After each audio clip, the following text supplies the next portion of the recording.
And so it's in this theological context, the development of these five strands, all kind of melding together in Great Britain and the United States, that we have the Restoration movement of Thomas and Alexander Campbell.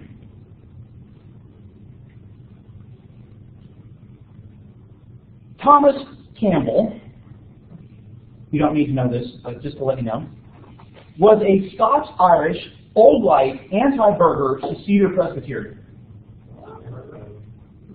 Anti-burger? Not that kind of burger.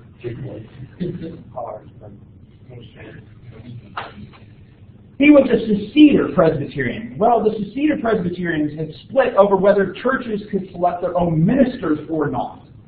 The Seceders said yes, right? An individual church could select its own ministers. He was anti-burger. There's an H in it. I'm not going to tell you where.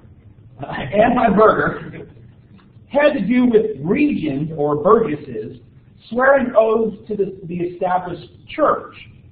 The anti-burgers said no, they should not be forced to swear an oath. A burger with the H was kind of like a mayor, right? And so should these mayors have to swear to the established church? And so the anti-burger said no.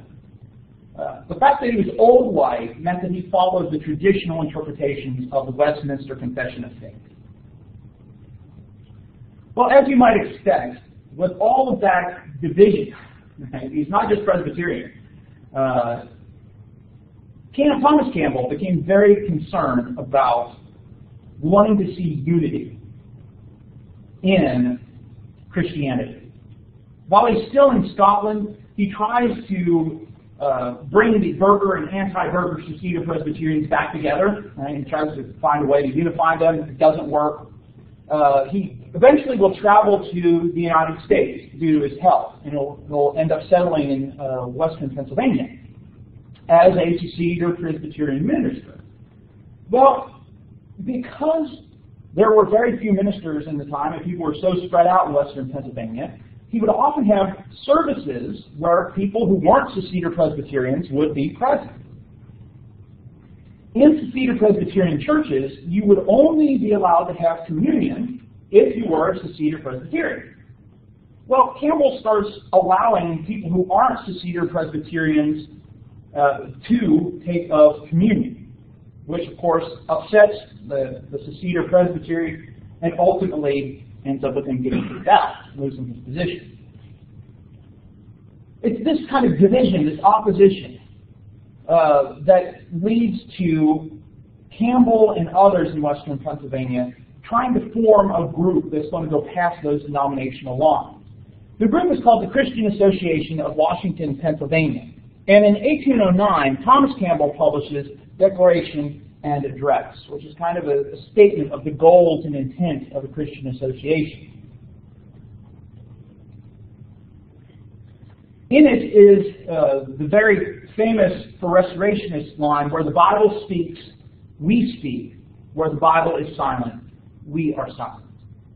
Which again, doesn't make as much sense unless we understand that Scots-Irish, the anti-creedalism, the negative approach to biblical silence, all of that is what's behind this comment. Thomas, and then later his son Alexander, would push for a return to apostolic Christianity based on an adherence to Scripture, understood through Scottish common sense, and a unity of believers who had abandoned denominational allegiances in favor of simple Christianity. And so the Campbells believed that as you restored the New Testament church, people are going to unify. For some time, the group was successful, eventually becoming, depending on the numbers, the fourth or fifth largest group in the United States, before it developed in England and elsewhere. Eventually, though, the unity that the Campbells hoped for would fracture. Alexander was often pugnacious with those who disagreed with him, and there were many people who disagreed with him. There were differences over where the Bible is silent, we are silent means. There were differences over theology, societies for the support of missions, class issues, and eventually liberal theology. Now, the Campbell group did unite in the 1830s with a group led by a former Presbyterian as well, a man named Barton W. Stone, who had similar ideas about unity and anti-creedalism. But a split would eventually develop in the middle of the 19th century that would lead to the distinction between the disciples of Christ, which was Campbell's preferred name, and the churches of Christ. We'll say a little bit more about Barton Stone when we're talking about practice and the Second Great Awakening.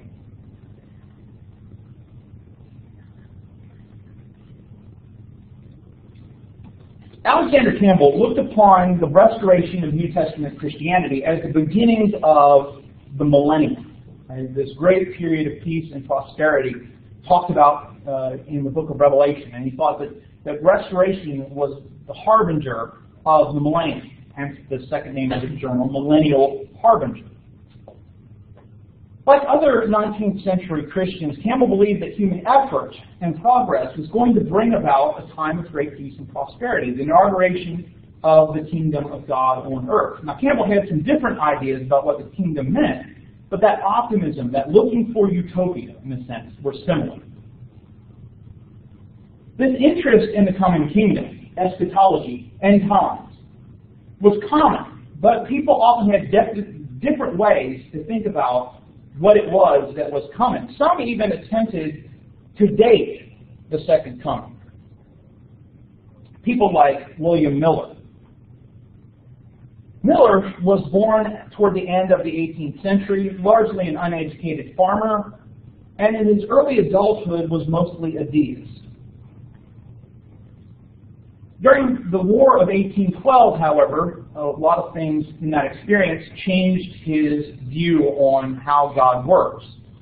And he eventually joins a Calvinistic Baptist church. Largely self-taught, he begins to believe that Daniel, the book of Daniel, the book of Revelation, had a message that ordinary people could understand. Particularly, that message was that the second coming was near.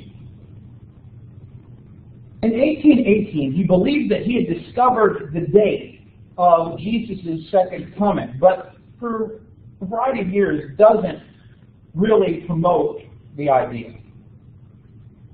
In 1831, he starts lecturing, eventually becomes a Baptist preacher. He still doesn't make his calculations the center of his message, but people flock to him and are interested in his calculations, leading him to write a book in 1836 and later publish a journal around his calculations of the end of time. So, how did he come to the date? So he looked first at Daniel chapter 8 and verse 14. Daniel 8 and 14 talks about that there would be 2,300 days, and then the sanctuary will be cleansed. Miller understood that sanctuary cleansing in Daniel 8:14 to refer to the earth. And going off of the belief that one day in the prophets equaled 1 year, then he believed that those 2,300 days were actually 2,300 years. Now, that's not much of a stretch because there are other passages in Daniel where there are days, but they actually mean years.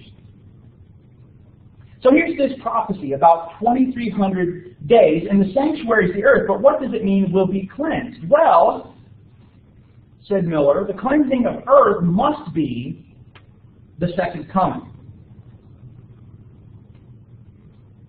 And so this 2,300 days refer to the time between certain events in Daniel chapter 9 and the second coming.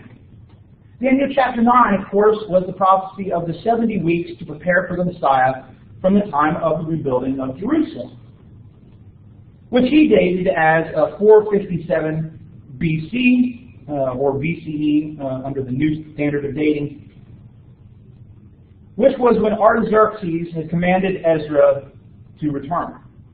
It would be 69 weeks to the Messiah, according to Daniel chapter 9, which Messiah is Jesus, so weeks can't be weeks. Right? Because 70 weeks wouldn't even get you out of 455. Right?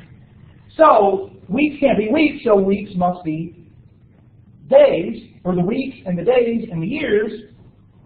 There were 483 years to the Messiah, and during the last week, the Messiah will be cut off, 3.5 years of ministry. Well, 2300 minus 457, so this BC, equals 1843. So the second coming, Miller felt, was going to be sometime between 1843 and 1844, because there's no year zero. March 21st, he felt, or he believed, was the beginning of the Jewish year in the Levitical calendar.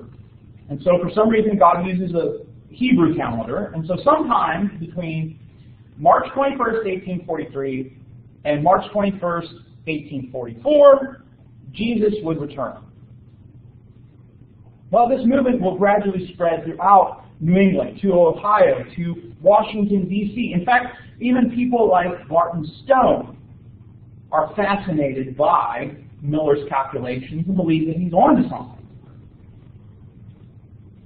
Eventually, the Millerites verge on being a separate denomination. Right? I mean, it filters through a variety of denominations, but it's almost like there's a new group ready to get started.